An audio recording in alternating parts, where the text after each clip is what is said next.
Assalamualaikum Sobat Fakta Misteri. Izinkan saya untuk membawakan cerita horor yang berjudul Khodam Harimau Leluhur. Sebelum kita mulai ceritanya, jangan lupa bantu subscribe channel ini agar admin semangat untuk membuat ceritanya. Tanpa berlama-lama lagi, mari kita simak ceritanya.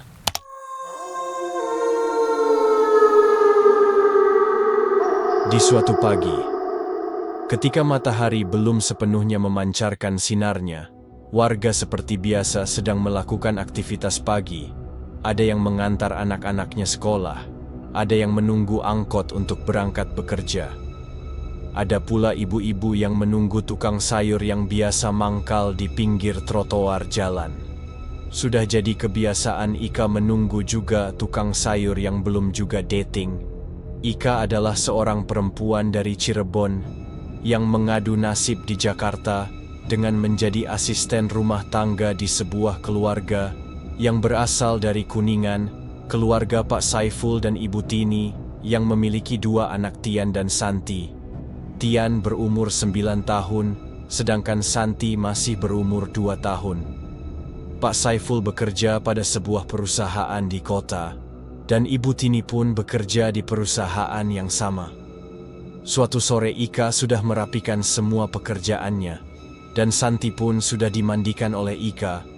Lalu Ika ingin menyuapi Santi dengan berjalan-jalan ke tetangga, agar Santi bisa makan dengan banyak. Saat Ika sedang duduk di teras tetangganya yang bernama Ibu Dita, Tian pamit ingin main bola di lapangan depan teras Bu Dita. Ika memperbolehkannya. Tiba-tiba Ibu Dita bertanya kepada Ika sambil nada bergurau, "Kak, gimana hubunganmu dengan Jaka?" Jaka adalah pemuda kampung sebelah yang suka main dengan anak Bu Dita, yaitu Soleh. Ika menjawab, "Malu-malu, lancar Bu," selagi Ibu Tini tidak tahu, sambil tertawa kecil. Usia Ika saat itu memang masih muda, sekitaran 18 tahun.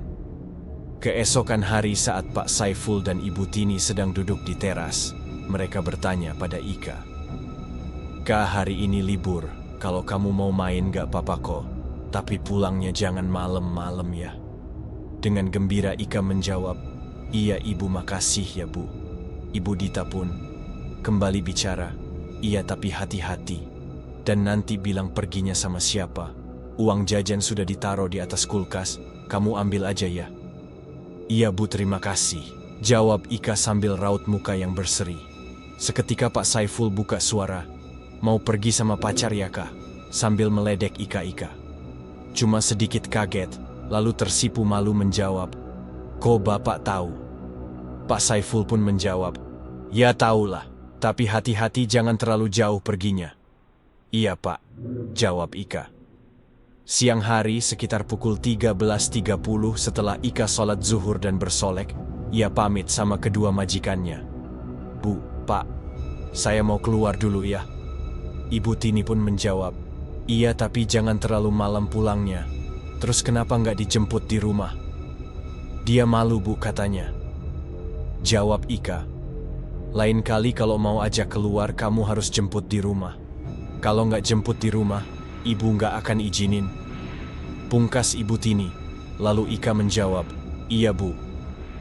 Kamu tanggung jawab saya dan Bapak Kak, karena kamu tinggal sama kami," sambung Bu Tini. Lalu Ika menjawab, "Iya Bu, terima kasih atas nasihatnya, saya berangkat ya Bu." Pamit Ika sambil mencium tangan kedua majikannya. Setelah Ika dan Jaka bertemu di suatu taman mesra ngobrol-ngobrol sambil bercanda, tidak lupa Ika menyampaikan pesan Bu Tini pada Jaka. "Kalau mau ajak aku main, sekarang kamu harus jemput aku di rumah," disuruh Ibu Tini, kata Ika kepada Jaka. Jaka menatap Ika dengan ragu sambil berkata, "Serius kamu kah? Jadi Ibu sudah tahu hubungan kita?" jawab Jaka. "Mungkin makanya kamu disuruh jemput di rumah," jawab Ika sambil tersenyum. Lalu Jaka berkata, "Wah, lampu hijau nih," sambil terkekeh. Sore itu mereka terlihat gembira, sampai tiba-tiba Jaka mengutarakan maksudnya, yang mau bekerja di luar kota, diajak oleh pamannya. Seketika raut wajah Ika terlihat muram dan berkata dengan nada sedih, Jadi kita nggak bisa bertemu lagi. Jaka menjawab sambil menenangkan Ika.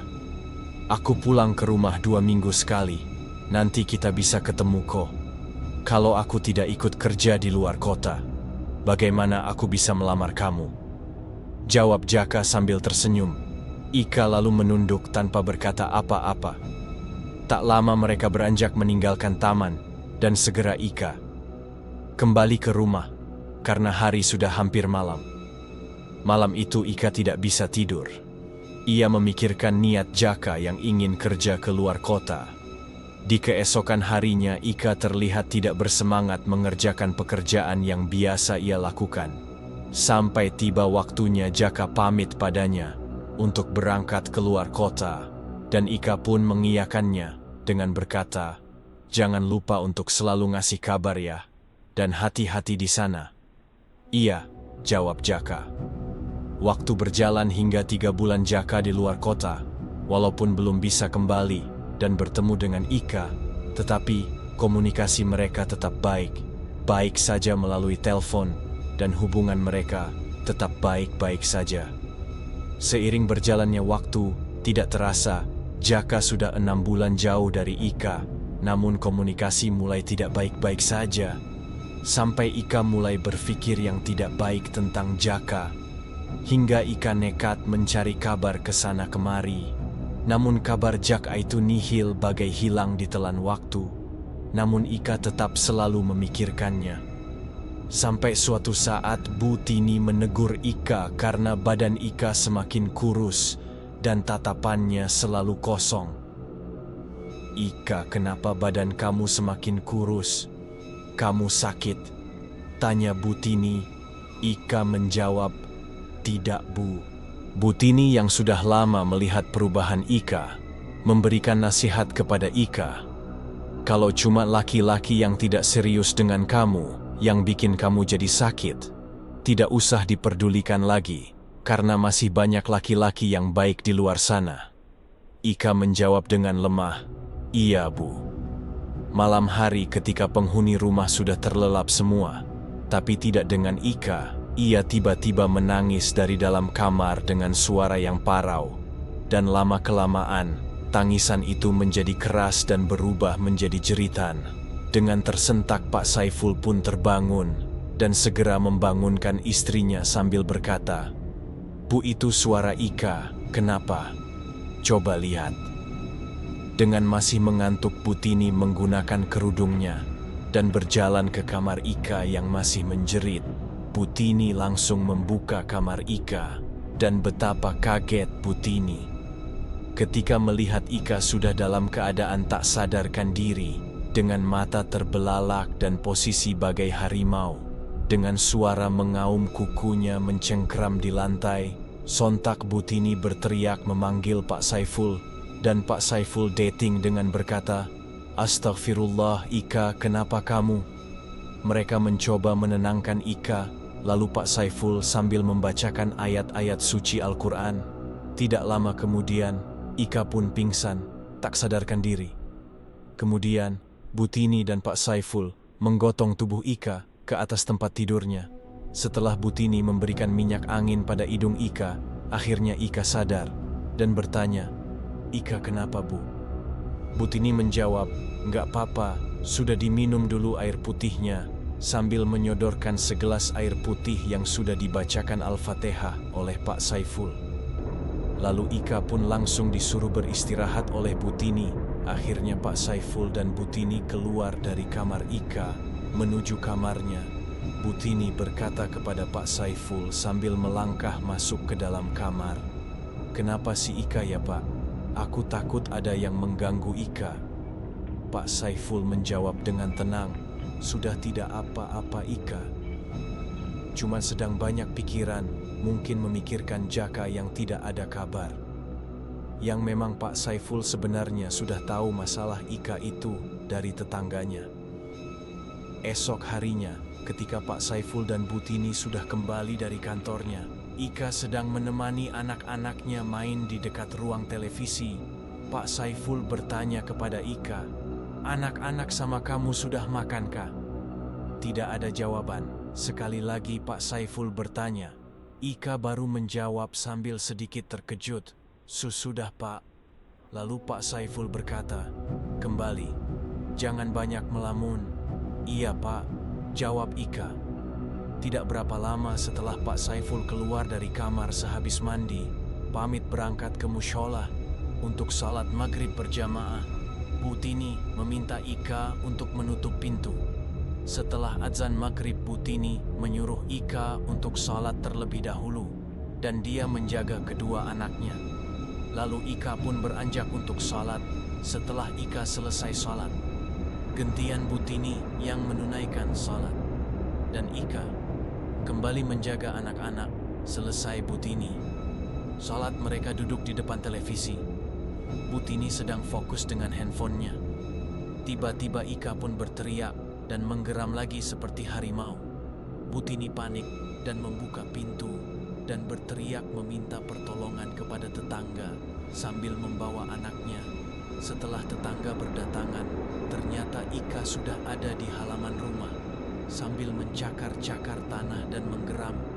Lalu tetangganya yang laki-laki membantu menahan Ika untuk tidak mencakar-cakar tanah. Tapi tenaga mereka tidak ada yang mampu untuk menahan Ika. Mereka pun mundur setelah salah satu dari mereka kena cakaran kuku dari tangan Ika. Bu Tini semakin panik, anak-anaknya menangis, dan para tetangga hanya bisa berkata, "Astagfirullah Ika, sadarkah?" Bu Tini lalu meminta tolong kepada tetangganya untuk memanggil Pak Saiful yang saat itu sedang berada di mushola. Karena panik, Pak Saiful meminta Pak Ustadz untuk ikut ke rumahnya. Betapa kagetnya Pak Saiful. Ketika sampai di rumahnya, halaman rumah sudah dipenuhi oleh para tetangganya. Ika yang masih melotot dan mengaum mundur. Ketika melihat Pak Saiful dan Pak Ustadz serta beberapa orang yang ikut dari musholah dating mendekatinya, Pak Ustadz mendekati Ika dan langsung memberi salam serta menanyakan siapa yang sedang merasuki raga Ika. "Assalamualaikum, siapa ini? Kenapa datang? Kasihan anak ini, nanti dia sakit." Sambil menatap Pak Ustadz, Ika menjawab, tapi dengan menggunakan bahasa yang berbeda. "Aing maung, aing nu ngajagaan incu aing gera balikan ke indungna." Untungnya Pak Ustadz mengerti dengan apa yang disampaikan oleh makhluk itu. Lalu Pak Ustadz menjawab, "Baik, besok Ika akan diantar pulang ke kampung. Sekarang tolong tinggalin cucunya ya." Setelah Pak Ustadz membacakan ayat-ayat Al-Quran, Ika pun lemas tak sadarkan diri. Lalu dibantu oleh para tetangga, Ika digotong masuk ke dalam rumah. Pak Ustadz, Pak Saiful, dan beberapa tetangga mengobrol di depan teras rumah Pak Saiful. Lalu Pak Ustadz berkata pada Pak Saiful, "Pak, antar saja Ika pulang ke rumah ibunya. Soalnya tadi yang memasuki itu leluhur Nria Ika. Ia akan terus merasuki Ika kalau tidak diantar pulang." "Baik Pak Ustadz, terima kasih. Besok saya dan istri saya akan mengantarkan Ika pulang," jawab Pak Saiful. Keesokan paginya, Pak Saiful dan istri juga anak-anaknya mengantar Ika pulang ke kampungnya. Tidak lupa Pak Saiful meminta ditemani tetangganya 2 orang yang menjadi saksi akan kejadian kemarin. Sesampainya di kampung, Pak Saiful menceritakan perihal kejadian dari awal sampai akhir. Lalu keluarga Ika mengucapkan terima kasih karena sudah menjaga Ika dan mengantarkan Ika ke rumah. Dan keluarga Ika berkata bahwa benar yang merasuki Ika adalah ilmu dari kakeknya yang ditugaskan untuk menjaga Ika, yang bernama Maung Leluhur atau Harimau Leluhur. Terima kasih banyak sudah mendengarkan cerita ini sampai akhir. Like jika kalian suka dengan ceritanya, komen jika ada masukan dan saran atau mau berbagi cerita agar kami bawakan juga bisa. Semoga kalian semua sehat semuanya. Assalamualaikum warahmatullahi wabarakatuh.